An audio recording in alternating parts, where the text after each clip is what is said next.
कार्यक्रम में आज फिर आपका स्वागत है और अनिल जैन का प्यार भरा नमस्कार। दोस्तों, जैसे कि हम हर सप्ताह किसी न किसी बहुत एक रोचक विषय पर चर्चा करते हैं, आज हम एक और भी बहुत रोचक विषय पर चर्चा करने जा रहे हैं और जिसका संबंध शायद ऐसा कोई व्यक्ति नहीं है दुनिया का जिससे ना हो।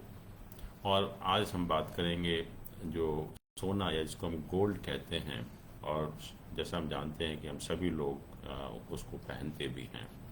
और सोने के बारे में खास बात यह है कि ये शौक के लिए नहीं पहना जाता, दिखाने के लिए नहीं पहना जाता, बल्कि इसके बहुत लाभ हैं, बहुत इसकी ज़रूरत है पहनने की, इसलिए पहना जाता है। आज हम इसी सोने के मामले में, गोल्ड के मामले में, गोल्ड के विषय में बहुत सारी चर्चा करेंगे कि हम जानते हैं कि गोल्ड एक ऐसी चीज़ है जो आपको धनवान और समृद्ध बना सकता है, और अगर उल्टा भी हो सकता है, इसका मतलब नुकसान भी दे सकता है, दुर्घटनाएं भी करा सकता है। ये कभी कभी बहुत हमको लाभ देता है और कभी कभी बहुत हानि भी करा सकता है। और इससे संबंधित हमारे मस्तिष्क में बहुत सारे प्रश्न आते हैं और आने भी चाहिए कि सबसे पहले तो किसको पहनना चाहिए, किसको नहीं पहनना चाहिए, हम गोल्ड कब और कहाँ पहने, कहाँ धारण करें, ये भी बहुत इम्पोर्टेंट है। फिर इसको कहाँ रखना चाहिए घर में, और ये भी एक इम्पॉर्टेंट विषय है कि घर में इसको हम कहाँ रखें। और सबसे इम्पॉर्टेंट, क्योंकि हम ज्योतिष के बारे में बात करते हैं इस प्रोग्राम में, कि सोने का संबंध किस ग्रह से है, तो इन सभी विषयों पर आज हम थोड़ी सी चर्चा करने की कोशिश करेंगे। और सबसे पहले मैं ये बताऊं कि जो सोना है, गोल्ड है, इसका संबंध हमारे जो बृहस्पति या जुपिटर या गुरु जिसको हम बोलते हैं, उस ग्रह से है। ज्योतिष में जैसा हम सभी जानते हैं कि 9 ग्रह होते हैं, सूर्य, चंद्रमा, मंगल, बुध, बृहस्पति, शुक्र, शनि और राहु केतु को भी हम ग्रह मानते हैं। और जुपिटर इनमें सबसे इम्पोर्टेंट ग्रह है। जुपिटर को हमने देव गुरु भी कहा, और दूसरा हमने कहा कि गुरु को हम बृहस्पति भी कहते हैं। बृहस्पति का मतलब होता है बृहत प्लस पति, बृहत मतलब लार्ज और पति मीन्स प्रोटेक्टर। तो ये एक ऐसा ग्रह है जिसको कहते हैं कि जैसे हमारे गुरु होते हैं, हमारा ईश्वर होता है, हमारी डिवाइन पावर होती है, ये बिल्कुल उसी तरह का ग्रह है जुपिटर, जो हमें डिवाइन ब्लेसिंग देता है, हमें प्रोविडेंशियल हेल्प प्राप्त करता है। और कभी कभी हम कहते भी हैं कि हमारे ऊपर ईश्वर का हाथ है, तो वो ईश्वर का हाथ जो होता है वो इसी ग्रह के कारण होता है। और जिनके भी हॉरोस्कोप में जुपिटर का प्लेसमेंट बहुत अच्छा होता है, तो आप समझ लीजिए कि उनकी ईश्वर हमेशा प्रोटेक्शन, उनकी रक्षा करता है। और इस ग्रह का संबंध हमारे कोई भी भौतिक सुख साधनों से नहीं है। इस ग्रह का संबंध हमारा सिर्फ आध्यात्मिक जो हमारे गुण हैं उससे है। और जैसे हम जानते हैं कि गुरु है, गुरु के पास कुछ देने के लिए नहीं होता। हम जब भी अपने गुरु के पास जाते हैं तो गुरु से हम ये नहीं मांगते, गुरु जी हमें धन दे दो, बच्चा दे दो, शादी करा दो, कभी गाड़ी दिला दो, कभी नहीं कहते। क्या कहते हैं हम गुरु से? गुरु से हम कहते हैं, गुरु जी हमारे ऊपर अपना आशीर्वाद बनाए रखिए। वही सेम रोल इस जो प्लैनेट है, हमारा ग्रह है, गुरु जो उसका है ज्योतिष में, कि कहते हैं कि जहाँ पर गुरु का प्लेसमेंट होता है, जिस हाउस में गुरु का प्लेसमेंट होता है, उस हाउस के जो मटेरियल एस्पेक्ट होते हैं, भौतिक जो संबंध होते हैं, उनका गुरु से कोई लेना देना नहीं होता। और जबकि कुछ बुक्स में तो हमारे ये भी लिखा गया कि गुरु जिस भाव में बैठता है उसका नाश करता है। पर मैं नहीं कहूँगा नाश करता है, क्योंकि गुरु का नेचर नाश करने का नहीं है, बट मैं यही कह सकता हूँ कि जो भी उस हाउस के मटेरियल एस्पेक्ट होते हैं वो उनके बारे में वो न्यूट्रल रहता है, उससे कोई लेना देना नहीं होता। लेकिन जो उस हाउस के नॉन मटेरियल एस्पेक्ट होते हैं, स्पिरिचुअल एस्पेक्ट होते हैं, उनको हमेशा प्रमोट करता है। जैसे मैं अगर उदाहरण दूं आपको कि ज्योतिष में एक 5वां भाव होता है। 5वां भाव हमारे इंटेलिजेंस है, हायर एजुकेशन है, क्रिएटिविटी है, इनको रिप्रेजेंट करता है। और साथ में हमारी संतान को भी रिप्रेजेंट करता है। तो संतान तो मटेरियल एस्पेक्ट हो गया, तो अगर हम कहें कि पांचवें भाव में गुरु का प्लेसमेंट है और संतान के लिए बहुत अच्छा है, तो हमारी ये पूरी तरह से गलत फहमी होगी, क्योंकि संतान के बारे में गुरु का कोई रोल नहीं है। हम कहेंगे संतान न्यूट्रल है गुरु उस हाउस में संतान के मामले में, लेकिन उस हाउस का जैसे मैंने कहा हायर एजुकेशन है, इंटेलिजेंस है, क्रिएटिविटी है नेटिव की, तो ये सारे नॉन मटेरियल एस्पेक्ट हैं, उनको अच्छी तरह से प्रमोट करता है। तो ये कहना बिल्कुल गलत है। जो ज़्यादातर लोग समझते हैं कि गुरु का प्लेसमेंट जिस हाउस में होता है उसको ख़राब करता है, ख़राब नहीं करता, बस सिर्फ इतना ही हम कह सकते हैं कि उस हाउस के जो मटेरियल एस्पेक्ट होते हैं उनके बारे में न्यूट्रल होता है, और जो नॉन मटेरियल एस्पेक्ट होते हैं उस हाउस के उनको प्रमोट करता है। और जैसा कि हमने कहा कि हम गुरु से कहते हैं कि हमारा आशीर्वाद हमारे ऊपर बनाए रखिए, वही एग्जैक्टली सेम चीज़ हमारे ज्योतिष में भी है कि गुरु का जो एस्पेक्ट होता है, दृष्टि होती है, किसी के ऊपर भी हो, प्लैनेट के ऊपर हो, भाव के ऊपर हो, उसके लिए बहुत शुभ होता है। तो दृष्टि हमेशा जो है गुरु की बहुत जो है वो शुभ मानी जाती है ज्योतिष में। और गुरु जैसे मैंने कहा कि प्रोविडेंशियल हेल्प देता है, हमारा ईश्वरीय शक्ति हमें प्रदान करता है, ईश्वर का हमें एक वरदान मिलता है और एक प्रोटेक्शन मिलता है। और जब भी हम कोई भी मुसीबत में होते हैं तो गुरु हमारी हेल्प करता है। और उसके साथ साथ गुरु को हम सुख समृद्धि का कारक भी मानते हैं। सुख समृद्धि जो हमें लाइफ में मिलती है वो गुरु के कारण ही मिलती है और किसी ग्रह के कारण नहीं मिलती। तो गुरु का संबंध जो है हमारे सुख समृद्धि से भी है। और जहाँ तक, क्योंकि हर प्लैनेट, हर ग्रह बॉडी के कुछ पार्ट्स को भी रिप्रेजेंट करते हैं, और जहाँ तक गुरु का सवाल है वो हमारे लिवर है, गॉल ब्लैडर है, या जो भी बॉडी के अंदर फैट होता है उसको रिप्रेजेंट करते हैं। तो जैसा आपने जाना अभी कि गुरु का संबंध या सोने का संबंध, गोल्ड का संबंध हमारे प्लैनेट गुरु से है, जो कि हमारी लाइफ के लिए, हमारे लिए इतना इम्पोर्टेंट है। और इसीलिए कहा भी जाता है कि सोने का खोना या पाना दोनों ही जो है वो अशुभ माने जाते हैं, दोनों में से कोई भी शुभ नहीं माना जाता। अब गोल्ड के बारे में कुछ रूल हैं, जैसे मैंने कहा कि कब पहने, कहाँ पहने, किस बॉडी के पार्ट में पहने, कहाँ रखें इसको, किस तरह से हम इसका इस्तेमाल करें, ये हमें जानना बहुत ज़रूरी है। जब भी हम इसका पूरा लाभ जो है वो अपने जीवन में उठा पाएंगे, नहीं तो हम कभी कभी नुकसान भी कर सकते हैं सोना पहनकर जो है। तो उसी के बारे में हम जो डिफरेंट हमारे लिए रूल्स हैं गोल्ड के बारे में, उन्हीं के बारे में हम थोड़ी सी आज चर्चा करेंगे। सबसे पहले यह है कि अगर हम सम्मान या राजपक्ष से सहयोग चाहते हैं, या हम कहें कि भाग्य में वृद्धि चाहते हैं, तो सोना हमें पहनना चाहिए। सोना उसमें बहुत लाभदायक होता है। और ये कहा कि अगर हम एकाग्रता बनाए रखने के लिए सोना पहनते हैं तो हमें तर्जनी उंगली में पहनना चाहिए।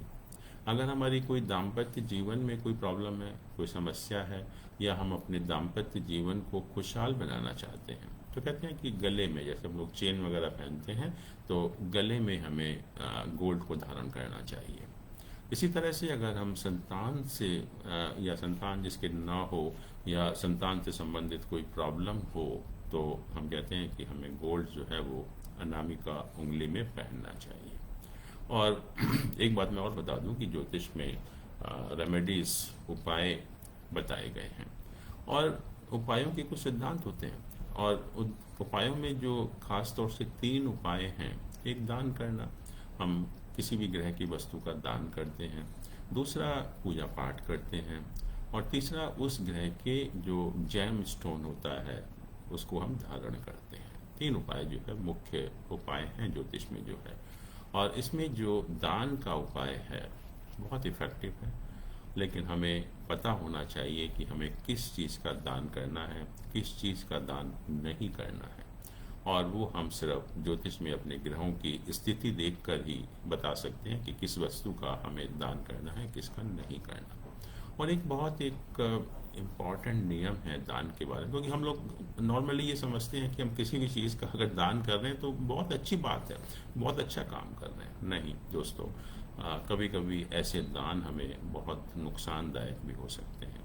ज्योतिष में एक सिंपल प्रिंसिपल है कि जो ग्रह आपके लिए शुभदायक है, शुभ फलदायक है आपके हॉरोस्कोप के हिसाब से, हम उस ग्रह की वस्तु का दान नहीं कर सकते। उसी ग्रह की वस्तु का हम दान कर सकते हैं जो ग्रह आपके लिए अशुभ है, या जब हमें पता है कि ये जब इसकी दशा या कुछ भी जो भी होगा हमें अशुभ फल देगा। तो ये शुभ और अशुभ फल कौन ग्रह देते हैं, ये हम किसी भी जो भी विद्वान ज्योतिष है उसकी मदद ले सकते हैं, और उसके बेसिस पर हम निर्णय ले सकते हैं कि हमें किस चीज़ का दान करना है और किसका नहीं करना है। और जैसे मैंने कहा कि अगर हम जो हमारे लिए प्लैनेट शुभ होते हैं उनकी वस्तुओं का अगर हम दान करना शुरू कर दें तो आई कैन टेल यू कि इट मे बी डिसास्ट्रस, एक बहुत ही खराब स्थिति में हम अपने आप को लैंड कर सकते हैं। तो ख़ास तौर से मेरी सलाह यही है कि जब भी हम किसी भी वस्तु का दान करें, क्योंकि नॉर्मली हम लोग यही समझते हैं कि हम किसी भी चीज़ का दान कर रहे हैं शायद हमारे लिए बहुत अच्छा है, लेकिन नहीं, कुछ सर्कमस्टांसिस में ये दान भी नुकसानदायक हो सकता है। आपको सिर्फ वस्तु बदलनी है, आइटम बदलना है। दान देना बहुत अच्छा है, हम सबको करना भी चाहिए, लेकिन सिर्फ एक जस्ट वस्तु में थोड़ा सा फेरबदल करके हम उसका पूरा लाभ उठा सकते हैं। तो जब भी हम जुपिटर की बात करेंगे या बृहस्पति की बात करेंगे या उससे कनेक्टेड सोने की बात करेंगे तो ये चीज़ हमें थोड़ा सा ध्यान में रखना होगा। कहते हैं कि जो गोल्ड है इसको ये शरीर में जो ऊर्जा प्रदान करता है, गर्मी प्रदान करता है, और कहते हैं कि विष के प्रभाव को भी दूर करता है। और ख़ास तौर से जैसे किसी को सर्दी जुकाम हो, खांसी हो, या कोई एस्थमा हो, ब्रोंकाइटिस हो, तो कहते हैं कि इसको अगर हम कनिष्ठा उंगली में अगर हम गोल्ड धारण करेंगे तो हमारे लिए बहुत एक शुभ होता है एक्चुअली में। और इसके बाद जो बृहस्पति, मैंने कहा कि ऐसा ग्रह है जो हमारे बॉडी के अंदर फैट को रिप्रेजेंट करता है।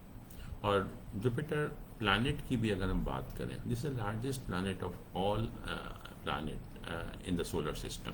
जितने भी सब ग्रहों को अगर हम मिला भी लें तो उससे भी बड़ा जो साइज है वो बृहस्पति ग्रह का है।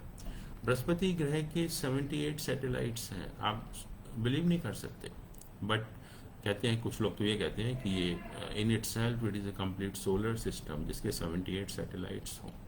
तो बृहस्पति इतना बड़ा ग्रह है, और इसीलिए अगर बृहस्पति का हमारे बॉडी के ऊपर प्रभाव पड़ता है तो इट मेक्स द बॉडी बल्की, क्योंकि एक तो फैट को भी करता है और ये बहुत एक बड़ा ग्रह है, तो हमारे शरीर को भी जो है एक ओबेसिटी की तरफ ले जाता है, मोटापा करता है या शरीर को बल्की बनाता है एक्चुअली में। तो ख़ास तौर से जो लोग या जिनको पेट की समस्या हो, मोटापे की समस्या हो, उनको गोल्ड जो है वो धारण नहीं करना चाहिए, क्योंकि वो आपकी बॉडी को और ख़राब कर सकता है, आपके फैट को, ओबेसिटी को या पेट को और ज़्यादा ख़राब कर सकता है।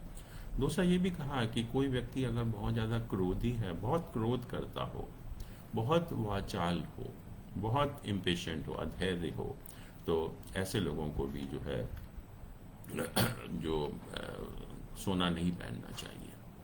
और ज्योतिष में एक नियम है कि लग्न, फर्स्ट हाउस जिसको हम बोलते हैं, उसका जो स्वामी ग्रह है वो हमेशा शुभ फलदायक होता है।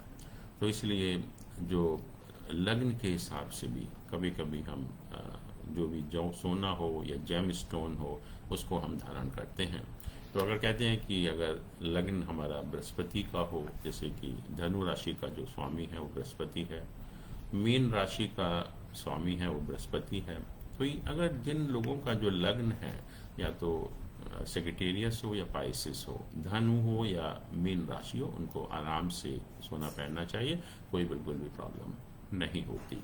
और इसके अलावा भी जिन लोगों की राशि या तो मेष राशि हो, कर्क राशि हो, सिंह राशि हो या वृश्चिक राशि हो, वो लोग भी जो है सोना पहन सकते हैं, उनको भी सोना पहनने में कोई प्रॉब्लम नहीं है।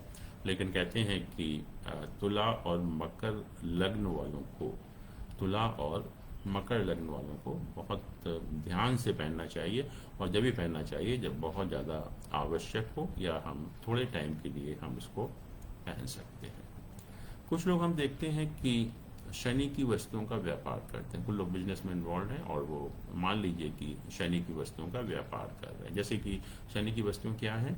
लोहा है, कोयला है, शराब है, पेट्रोल है, केरोसिन है, सीमेंट है, ये सब शनि की वस्तुएं हैं। तो अगर आप इन चीज़ों का व्यापार में आप शामिल हैं तो कहते हैं कि ऐसे लोगों को सोना धारण नहीं करना चाहिए, क्योंकि सोना धारण करने से वो नुकसानदायक हो सकता है। इसी तरह से जो गर्भवती महिलाएं हैं या वृद्ध महिलाएं हैं, उनको भी बहुत ज़्यादा सोना नहीं पहनना चाहिए। जितना कम से कम पहने उतना ही फ़ायदा है। और ख़ास तौर से जब गर्भ धारण का समय है, उस टाइम सोने को जितना अवॉइड हम कर सकते हैं उतना हमें अवॉइड करना चाहिए। इसके अलावा एक चीज़ और भी कहा कि सोने को नॉर्मली हम दाएं हाथ में, राइट हैंड में पहनते हैं। और अगर बाई चांस अगर आप लेफ्टी हैं, आप बाएं हाथ से काम करते हैं, तब कोई प्रॉब्लम नहीं है, फिर आप बाएं हाथ में पहन सकते हैं। लेकिन जो लोग राइट हैंड से ही काम करते हैं, उन्हें हमेशा जो सोना है राइट हैंड में ही पहनना चाहिए। क्योंकि कहते हैं कि बाएं हाथ में पहनने से जो है वो परेशानियां शुरू हो सकती हैं, आपके लाइफ में समस्याएं आ सकती हैं, तो उसको भी हमें अवॉइड करना चाहिए। कभी कभी हम सोने की वस्तुओं का उपहार देते हैं लोगों को, और कभी कभी कुछ सिचुएशन में हम उसको दान भी करते हैं। तो कहते हैं कि अगर हमें किसी को भी सोने की वस्तुओं का उपहार देना हो तो उन्हीं को देना चाहिए जो आपके लिए बहुत प्रिय लोग हों। उन्हीं को हम सोने का उपहार दे सकते हैं। लेकिन किसी भी अनजान व्यक्ति हो या आपको प्रिय नहीं हो, ऐसे व्यक्तियों को कभी भी सोने का दान नहीं करना चाहिए, क्योंकि ऐसा करने से आपकी लाइफ में बहुत प्रॉब्लम आ सकती हैं। और एक चीज़ और है, आजकल बहुत देखने को मिलता है कि फीमेल खास तौर से जो महिलाएं हैं, पैरों में, कमर में बहुत सोना पहनने लगी हैं। और ख़ास तौर से मैंने देखा कि पैरों में एक नया फैशन शुरू हुआ है कि पैरों में भी सोना पहन लेते हैं। और ख़ास तौर से एक आजकल काला धागा भी लोग, महिलाएं पैरों में बहुत पहनती हैं, तो कहती हैं कि वो शनि के प्रभाव को ख़त्म करता है। ऐसे ही वो गोल्ड भी लोग बहुत पैरों में पहनते हैं, कमर में पहनते हैं। तो मैं आपको यही बताना चाहूँगा इस मामले में कि अगर आप इतनी पवित्र धातु है सोना, को बहुत पवित्र माना गया। जैसे मैंने कहा ना कि जुपिटर का कारक है, Jupiter is a god actually. God को कभी हम पैरों में धारण नहीं करते, कभी हम पैरों में नहीं पहन सकते एक्चुअली में। अगर हम पैरों में पहनेंगे तो हमारे, मान कर चलिए, ऐसी महिलाओं के दाम्पत्य जीवन में बहुत सारी प्रॉब्लम आना शुरू हो जाती हैं। तो कभी भी सोने को, जो इतना हमारे लिए पवित्र धातु है, या जो हमारे लिए जुपिटर जैसे ग्रह को रिप्रेजेंट करता है, उसको कभी भी हमें पैरों में नहीं पहनना चाहिए। और मैं शनि के बारे में भी यही कहता हूँ कि शनि के बारे में जो लोग आजकल महिलाएं काला धागा पहनकर घूमती रहती हैं, वो शनि का अपमान है। शनि का उससे कोई फ़ायदा नहीं करने वाला, बल्कि शनि का एक अपमान है। शनि आपको नुकसान कर सकता है। तो kindly avoid all these things in the legs actually. और कहते हैं कि अगर आप कमर में पहनती हैं, बहुत सी फीमेल पहनती हैं, महिलाएं पहनती भी हैं, तो कहते हैं कि कमर में पहनने से सोने को आपका जो पाचन तंत्र है, आपका जो डाइजेस्टिव सिस्टम है, वो खराब होता है। आपके पेट संबंधी प्रॉब्लम शुरू हो सकती हैं। आपका यूटेरस है, या जिसको हम गर्भाशय कहते हैं, उसमें प्रॉब्लम होना शुरू हो सकती हैं। उसकी बीमारियां आपके अंदर आ सकती हैं। तो कभी भी जो है, मेरी सलाह है ज्योतिष के पॉइंट ऑफ व्यू से कि कभी भी महिलाओं को पैरों में या कमर में सोने को धारण नहीं करना चाहिए। और क्योंकि जुपिटर को बहुत एक सात्विक ग्रह मानते हैं या गुरु मानते हैं, तो कहते हैं कि अगर हम सोने को धारण करते हैं तो हमें अपना सात्विक जीवन व्यतीत करना चाहिए। अर्थात जो हमारी तामसिक वस्तुएं हैं, शराब है, मांसाहार है, नॉनवेज है, उसका सेवन ना करें, तो आपको जो है उसका फ़ायदा होगा। और एक चीज़ अक्सर देखने को मिलती है कि महिलाएं या इवन पुरुष भी, कि जो सोने की चीज़ें पहने हुए होते हैं, रात को चेन उतारा और तकिए के नीचे रख दी, अंगूठी निकाली, तकिए के नीचे रख दी, या जो भी हमने सोने की वस्तु पहनी हुई है उसको तकिए के नीचे रख कर हम सो जाते हैं। तो काइंडली अवॉइड दैट। क्योंकि कहते हैं कि अगर हम सोने को सिरहाने पर रखेंगे तो हमारी नींद संबंधी समस्याएं हमारे जीवन में शुरू हो जाती हैं। और नींद संबंधी नहीं, लाइफ में बहुत सारी प्रॉब्लम आपकी लाइफ में आना शुरू हो जाएंगी, एंड द पोजीशन में go even up to the depression level. तो कभी भी जो सोने को उतार कर रात में अपने तकिए के नीचे या सिरहाने पर ना रखें। अब मैंने कहा कि हम इसमें ये भी कि हमें सोना कहाँ रखना चाहिए, कैसे रखना चाहिए, वो भी एक विषय है। तो कहते हैं कि सोने को हमेशा हम ईशान कोण में रखते हैं। घर में जो भी हमारा ईशान कोण होता है उसमें हम सोने को रखा जाता है। और कहते हैं कि अगर हम लाल कपड़े में सोने को बांध कर रखेंगे, लाल कपड़े में, तो उसका हमें और भी लाभ होगा, क्योंकि जैसा हम जानते हैं कि ज्योतिष में एक ग्रह है, मंगल ग्रह है, वो बृहस्पति ग्रह का मित्र भी है, और लाल रंग जो है वो हमारे मंगल ग्रह का है। तो इससे क्या होता है कि मंगल को, जुपिटर को मंगल की भी सहायता मिलती है, और हमारे घर में जो सुख समृद्धि है वो और भी ज़्यादा बढ़ जाती है, और भी बढ़ जाती है एक्चुअली में। तो इसलिए हमें नॉर्मली हमें ईशान कोण में ही सोने को रखना चाहिए, और नेतृत्व कोण में अगर हम रखना है तो रख सकते हैं, but that is not only an alternative and that will lesser extent actually. But कोशिश यही करिए कि हम ईशान कोण में ही सोने को रखें। बहुत बार ऐसा होता है कि हम जो भी हमारे गोल्डन ज्वेलरी होती है, सोने की जो आभूषण होते हैं, कुछ नेचुरली हमारे आर्टिफिशियल ज्वेलरी भी होती है हम सबके पास में जो है, तो हम एक दूसरे को मिला के रख देते हैं। आर्टिफिशियल ज्वेलरी को भी जो गोल्डन ज्वेलरी है उसके साथ हम मिला कर रख देते हैं। तो कृपा करके ऐसा कभी ना करें, कभी भी जो है आर्टिफिशियल ज्वेलरी को सोने की ज्वेलरी के साथ मिलाकर ना रखें।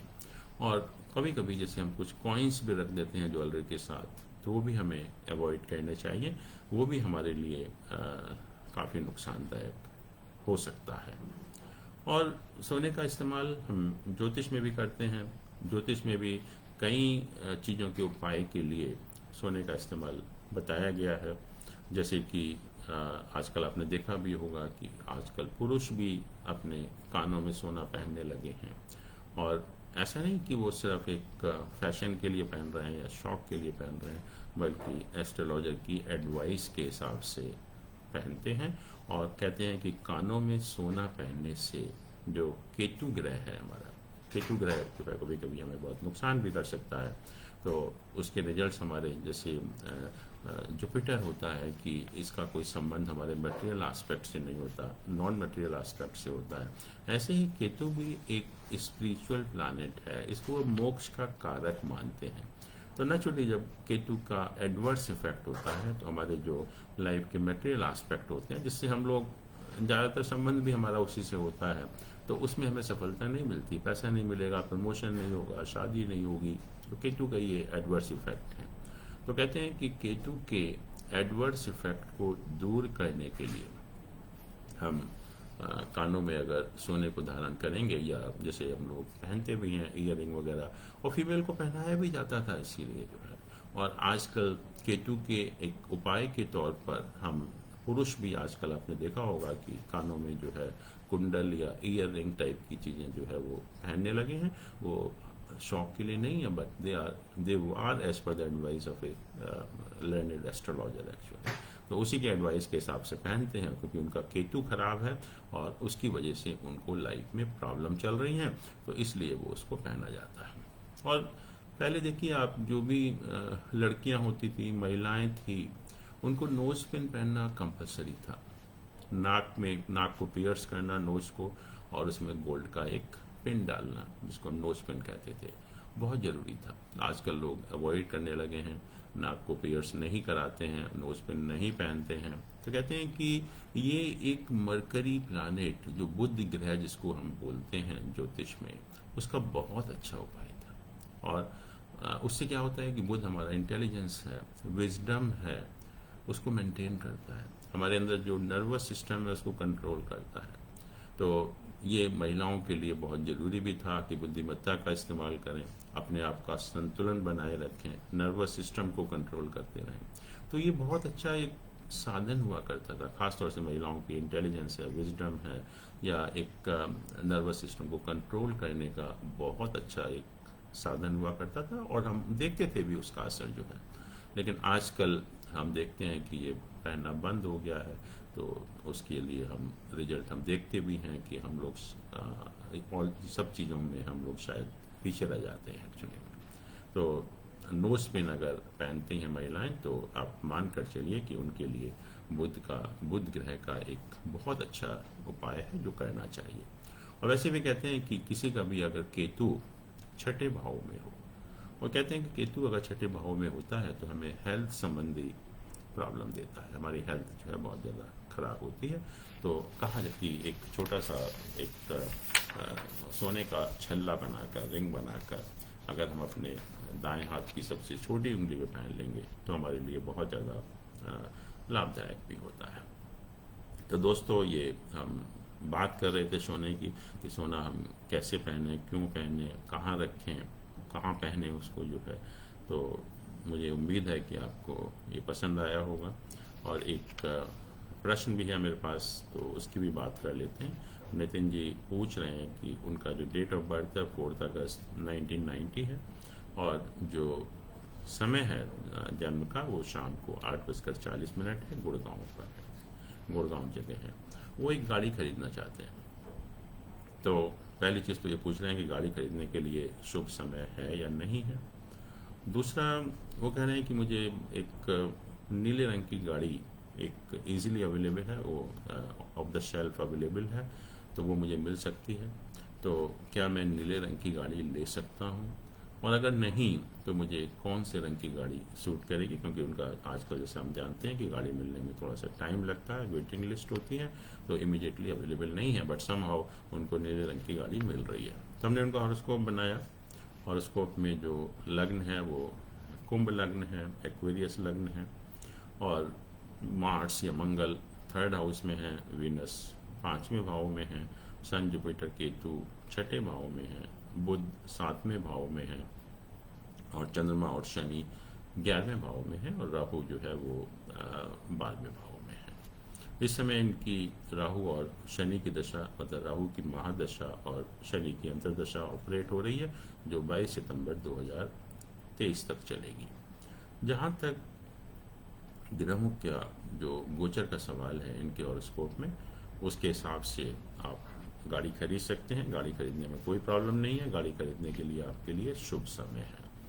लेकिन ये पूछ रहे हैं कि नीले रंग की गाड़ी में खरीद सकता हूँ कि नहीं। तो इनके हॉरोस्कोप में हमने देखा कि जो वीनस है, शुक्र जिसको हम बोलते हैं, जो हमारे सारे मटेरियल कंफर्ट्स को रिप्रेजेंट करता है, और वाहन से सुख का कारक भी है, वो योग कारक प्लैनेट है। बहुत एक अच्छी पोजीशन होती है शुक्र की, और वो भी 5वें भाव में, जो कि हाउस ऑफ प्रॉस्पेरिटी है, वहाँ पर उसका प्लेसमेंट है। तो जो वीनस जो है शुक्र इनके हॉरोस्कोप में बहुत पावरफुल है। तो मैं यही एडवाइस करूंगा कि अगर आप नीले रंग की बजाय अगर आप वाइट कलर की गाड़ी खरीदेंगे, सिल्वर कलर की गाड़ी खरीदेंगे, तो आपके लिए बहुत अच्छा होगा। तो मेरे हिसाब से आप वेट कर सकते हैं, और अगर आप वाइट कलर की गाड़ी लेंगे तो डेफिनेटली आपके लिए बहुत अच्छा है। तो दोस्तों, इसी के साथ हम अपना प्रोग्राम ख़त्म करते हैं, और अगले हफ्ता हम फिर मिलेंगे किसी एक नए रोचक विषय के साथ। Thank you so much. नमस्कार।